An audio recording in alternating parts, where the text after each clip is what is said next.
အားလုံးပဲမင်္ဂလာပါခုကတော့ဟောင်ကောင်ကNathan Roadပေါ်မှာရောက်နေပါတယ်မနက်စောစော9 နာရီခွဲလောက်တော့ရှိပါပြီ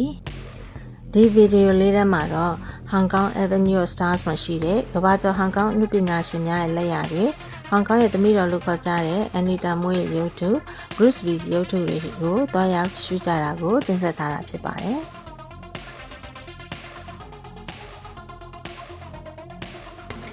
ကျမတို့ကဒီကနေ့နေ့လယ်ကျရင်ဂွမ်ကျိုးကိုအမြဲတမ်းစီးပြီးသွားမှာပါ။ယထာချိန်ကနေ့လယ်2 နာရီလောက်မှဆိုတော့ဒီမနက်ပိုင်းရတဲ့အချိန်လေးမှာမနက်စာထွက်စားရင်းနဲ့ Hong Kong Avenue of Stars ကိုလမ်းလျှောက်ပြီးတွားရောက်လက်ပတ်ကြမှာပဲဖြစ်ပါတယ်။ကျမတို့တဲတဲ့ Kimberley Hotel ရှိတဲ့ Kimberley Road ကနေထွက်လာပြီး Nathan Road ဘက်ကိုရောက်လာတော့ Victoria Harbour ရှိရာဘက်ကိုဦးတည်ပြီး Nathan Road တောက်လျှောက်လမ်းလျှောက်လာခဲ့ကြပါတယ်။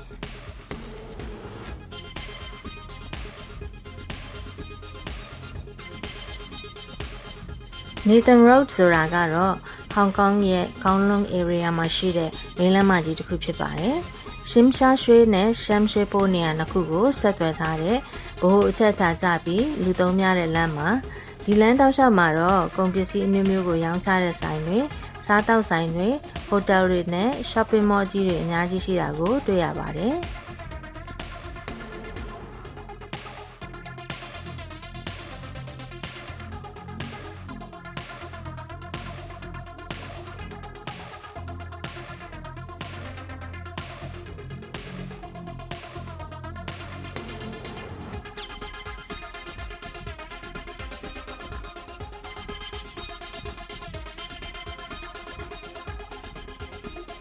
ခုကတော့ Nathan Road ဆုံးကန်နေရာကိုရောက်လာပါပြီ။ Nathan Road ဆုံးတဲ့နေရာမှာကန့်လန့်ဖြတ်ပြီးတည်ရှိနေတာကတော့နောက်ထပ်လမ်းမကြီးတစ်ခုဖြစ်တဲ့ Salisbury Road ပါ။ဒီလမ်းကတော့ Victoria Harbour နဲ့မြင်းပြိုင်တိုင်းတည်ရှိနေတဲ့လမ်းမကြီးဖြစ်ပါတယ်။ကျမတို့ကဒီလမ်းကိုဖြတ်ကူးပြီးတော့ဆက်သွားရမှာဖြစ်ပါတယ်။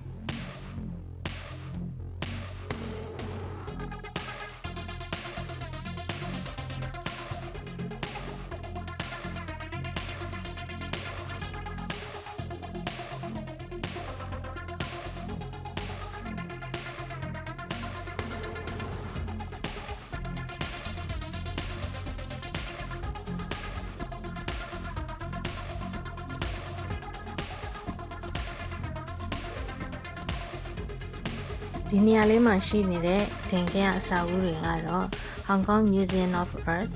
Avenue of Stars နဲ့ Hong Kong Space Museum တွေပဲဖြစ်ပါတယ်။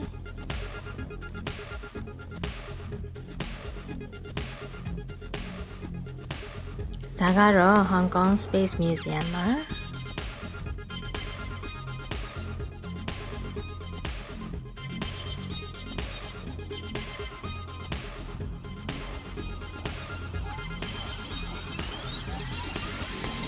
Space Museum ရဲ့ဘေးဘက်မှာတော့ Hong Kong Museum of Art ရှိပါတယ်။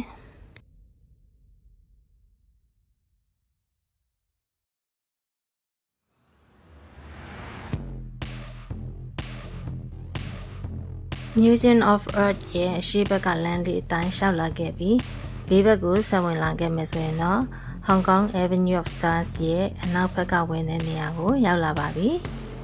ကျမတို့တဲတဲ့ Kimberley Hotel ကနေပြီးတော့ဒီနေရာထိရောက်အောင်ခမန်းကြည့်အားလုံး15မိနစ်လောက်တော့လမ်းလျှောက်ရပါတယ်။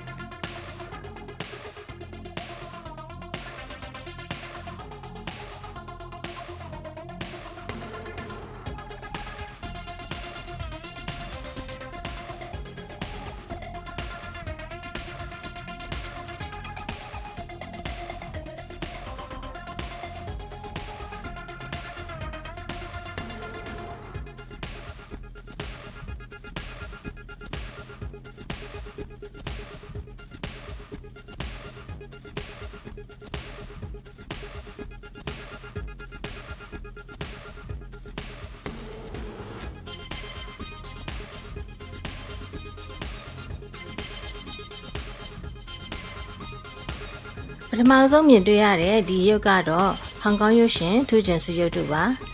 1982ခုနှစ်ကစပြီးနှစ်စဉ်ကျင်းပခဲ့တဲ့ဟောင်ကောင်ရုပ်ရှင်ထူးချွန်စုပေးပွဲတွေမှာပေးတဲ့ရုပ်တုပုံစံအတိုင်းထုလုပ်ထားတာဖြစ်ပါတယ် ပလဲကိုကိုင်ဆောင်ထားတဲ့နတ်သမီးတူတွင်ပုံဖော်ထားတဲ့ဟောင်ကောင်ရုပ်ရှင်ထူးချွန်စုရုပ်တုဟာပကြီးကားတစ်ချက်လိုလှပတဲ့ Victoria Harbour မှာတင်တယ်လှပစွာရည်တည်နေပြီးတော့ဟောင်ကောင်မြို့တော်ရဲ့ရုပ်ရှင်လုပ်ငန်းအမှုပညာနဲ့ယဉ်ကျေးမှုဆိုင်ရာကြိုးပမ်းမှုများကိုပုံဖော်ထားပါတယ်။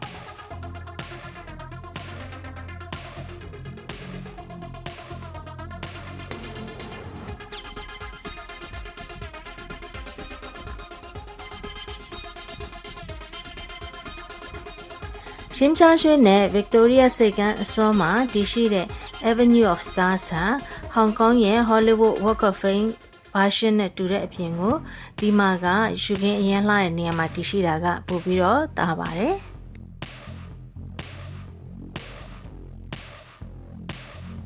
Victoria Harbour ရဲ့ရေစက်လိုင်းအတိုင်းဆောက်လုပ်ထားတဲ့ဒီလျှောက်လမ်းပေါ်မှာဟောင်ကောင်ရုပ်ရှင်လောကထဲမှာပါဝင်ပတ်သက်နေတဲ့အမှုပညာရှင်တွေသရုပ်ဆောင်တွေနဲ့ဒါရိုက်တာတွေကစပြီးနောက်ွယ်ကပံ့ပိုးပေးနေတဲ့ထူးချွန်တဲ့သူတွေအပါအဝင်ဟောင်ကောင်ရုပ်ရှင်လောကရဲ့ကျယ်ပွင့်များကိုဂုဏ်ပြုထားပါတယ်။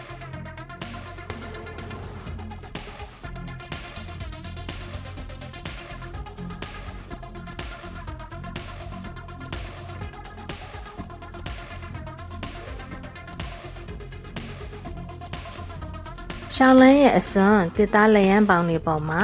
ကြေးပြားနဲ့ထွန်းထားတဲ့လဝါးရာတွေကိုတွေ့ရပါလိမ့်မယ်။ကြေးပြားအလုံး100ကျော်ရှိပြီးနုပညာရှင်ကျယ်ပွင့်တွေရဲ့တကယ့်လဝါးရာအစစ်တွေဖြစ်ပါတယ်။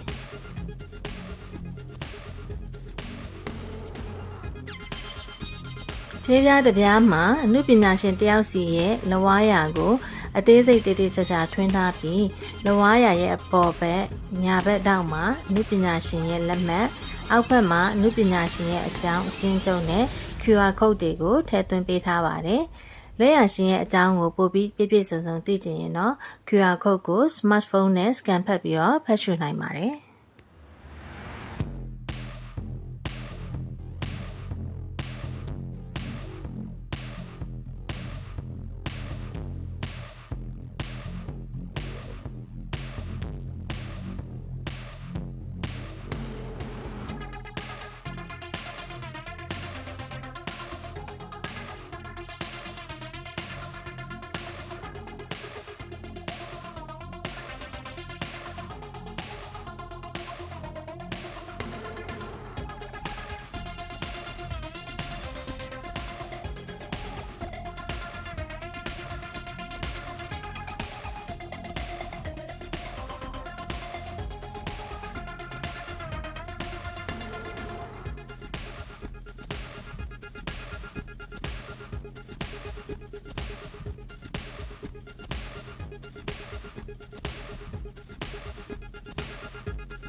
ဒါကတော့ကဘာကျော်တရုတ်ဆောင်ဂျက်လီရဲ့လဝါးရာပါကြေးပြားနံပါတ်69မှာတည်ရှိပါတယ်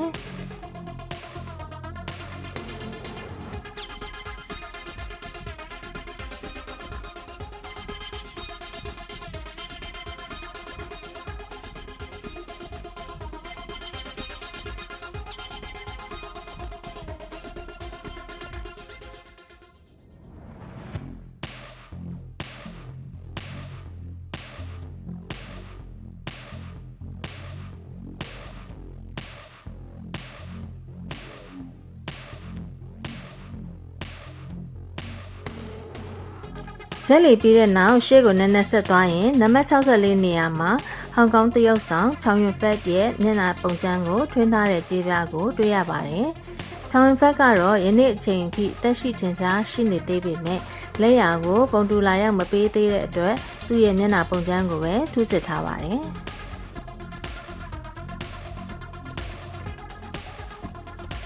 နံပါတ်59နေရာမှာရှိနေတာကတော့ကမ္ဘာကျော်သရုပ်ဆောင်နဲ့ director တူဦးဖြစ်တဲ့ Jackie Chan ရဲ့လက်ဝါးရပါ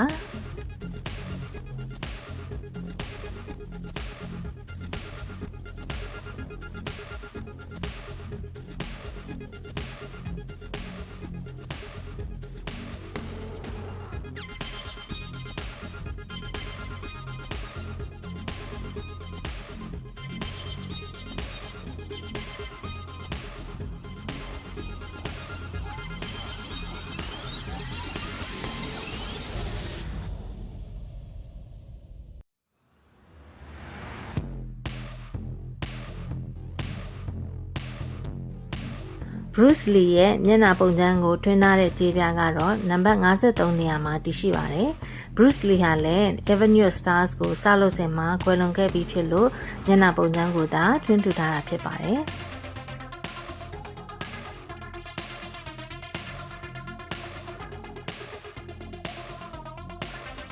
ယနေ့အချိန်ထိကတော့ Hong Kong Avenue of Stars မှာကြေးပြားပေါင်း126ခုရှိပါတယ်။ဒီနေရာကနေဟိုးဘက်အဆုံးထိကိုကြေးပြားပေါင်း52ခုထပ်ပြီးတော့ရှိနေပါသေးတယ်။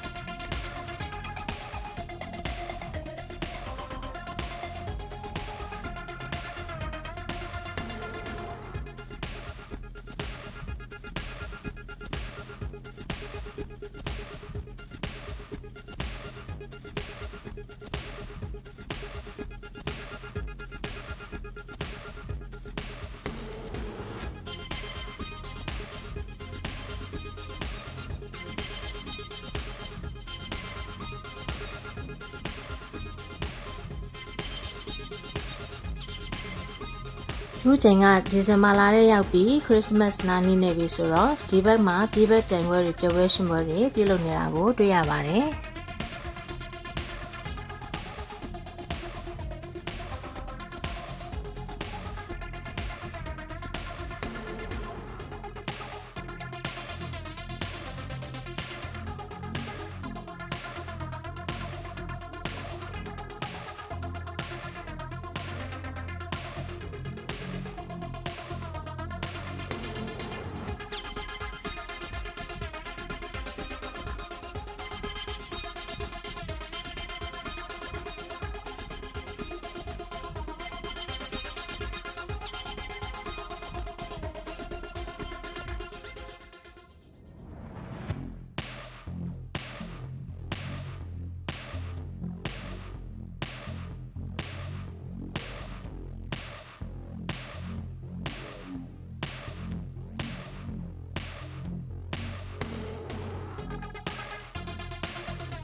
ဒီရုပ်ထုကတော့ဟောင်ကောင်ရဲ့သမီးတော်လို့သတ်မှတ်ထားကြတဲ့ကန်တိုပေါ့တေးဂီတာလောကနဲ့ဟောင်ကောင်ရုပ်ရှင်လောကရဲ့ icon တူဦးဖြစ်တဲ့အန်နီတာမွေးရဲ့ရုပ်ထုပါ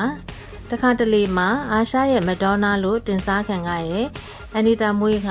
2003ခုနှစ်မှာကတည်းကကွယ်လွန်သွားခဲ့ပါပြီဒါပေမဲ့ယနေ့အချိန်ထိသူမဟာဟောင်ကောင်ရွှေရောင်ဖျော်ဖြေရေးခေတ်ရဲ့ချစ်ခင်နှစ်သက်စရာသင်္ကေတအဖြစ်ဆက်လက်တည်ရှိနေသေးတာကြောင့်ဒီနေရာမှာသူမရဲ့ရုပ်ထုကိုပြုလုပ်ဂုဏ်ပြုထားခဲ့တာပဲဖြစ်ပါတယ်။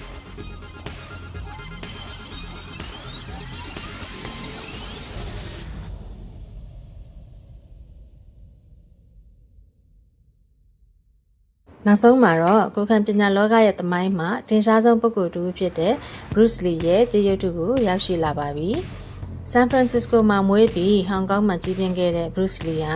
ရှင်းနဲ့နောက်ရဲ့တိုက်ခိုက်မှုပုံစံတွေကိုသာမကတွေးခေါ်မှုပုံစံတွေကိုပါပေါင်းစပ်ခဲ့တဲ့သူဖြစ်ပါတယ်။သူ့ရဲ့အရှိန်အဝါလွှမ်းမိုးမှုကကွန်ဖူးလောကတစ်ခုတည်းတင်မကပါဘူး။သူဟာဟောလိဝုဒ်မှာအာရှတိုက်သားတွေကိုတင်ဆက်ပြသတဲ့ပုံစံကိုကြောင်းနေစေခဲ့ပြီးမျိုးဆက်သစ်တွေကိုခွန်အားစည်းကမ်းနဲ့စစ်မှန်မှုကိုလိုက်စားဖို့လှုံ့ဆော်ပေးခဲ့ပါတယ်။သူ့ရဲ့65နှစ်မြောက်ဖြစ်မဲ့မွေးနေ့အထိမ်းအမှတ်အဖြစ်2005ခုနှစ်မှာဒီရုပ်ထုကိုထုတ်ဖော်ပြသခဲ့ပြီးကတည်းက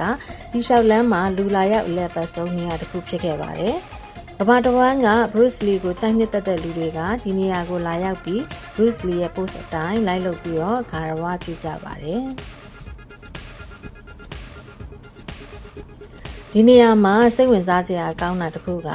ဒီရုပ်ထုရှေ့မှာ Bruce Lee နဲ့ VR photo ဒါမှမဟုတ်ရင်ဗီဒီယိုရိုက်လို့ရပါတယ်။ VR photo ဆိုတာကတော့ Bruce Lee သက်ရှိထင်ရှားရှိစဉ်တုန်းကရိုက်ခဲ့တဲ့ရုပ်ရှင်တွေကတ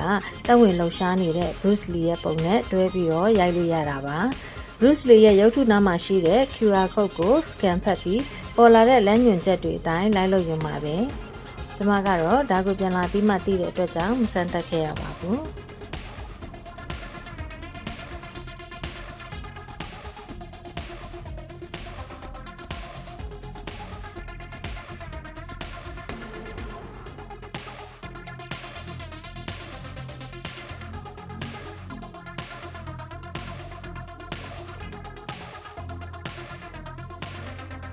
ခုကတော့ Hong Kong Avenue of Stars ကနေပြီးတော့ပြန်ထွက်လာပါပြီ။ဟိုတယ်ဘက်ကိုလမ်းအတိုင်းပဲပြန်လျှောက်လာခဲ့ကြပါတယ်။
ဟိုတယ်ရှိတဲ့ Gambarley Road ထဲကိုပြန်ရောက်လာပါပြီ။ဟိုတယ်ရှိမျက်နှာချင်းဆိုင်ဘက်နားမှာရှိတဲ့ဒီဆိုင်မှာမနက်စာဝင်စားကြပါတယ်။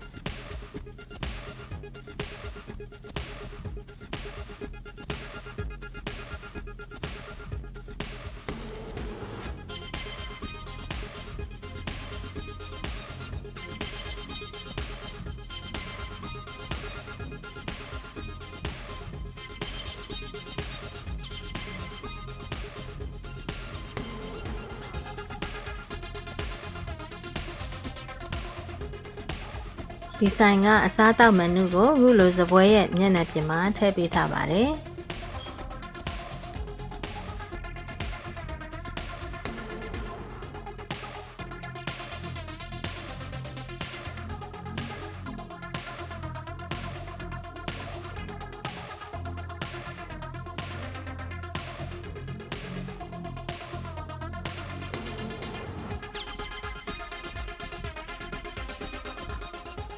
ကျမတို့အုပ်စုအားလုံးပေါင်း6ရက်စာအတွက်စုစုပေါင်းဟောင်ကောင်$238ကျသင့်ပါတယ်။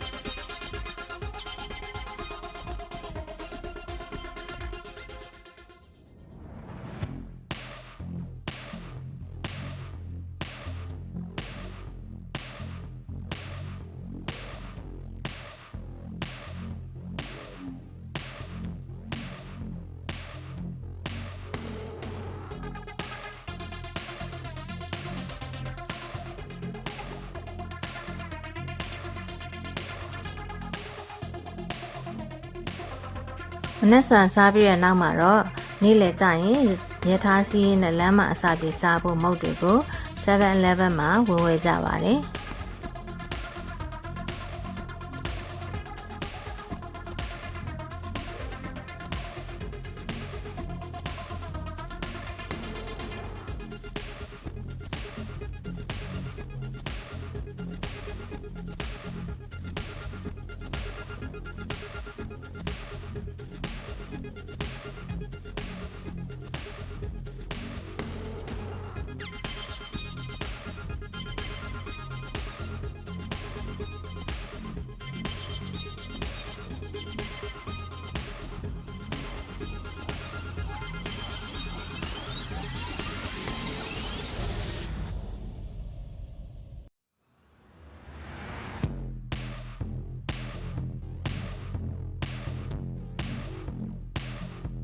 ခုကတော့ဟိုတယ်ကိုပြန်ပြီးနေ့လယ်ခရီးဆက်ထွက်ဖို့အတွက်ကိုပြင်ဆင်ကြပါတော့မယ်